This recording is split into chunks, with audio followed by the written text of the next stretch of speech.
এত সুন্দর প্রাকৃতিক পরিবেশ শুধুমাত্র গ্রামেই সম্ভব।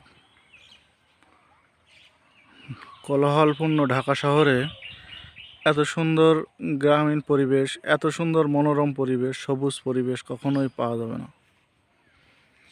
গ্রামের পরিবেশটা একরকম ভালোই লাগে, সবুজ, চারিদিকে সবুজের প্রকৃতি, এগুলো আসলে মন কেড়ে নেয়। কিন্তু কর্মব্যস্ততার কারণে থাকা লাগে ইট পাথরের শহরে। এখান থেকে নিচের লাগে ফসলের জমি, সবুজ ফসলের জমি এবং আকাশের নীল আকাশের সিনারি আসলে মনটাকে শান্ত করে দেয়। চারিদিকে কত সুন্দর আপনার সবুজ মাঠ, ওপরে নীল আকাশ, মনটা একেবারে শান্ত হয়ে গেল।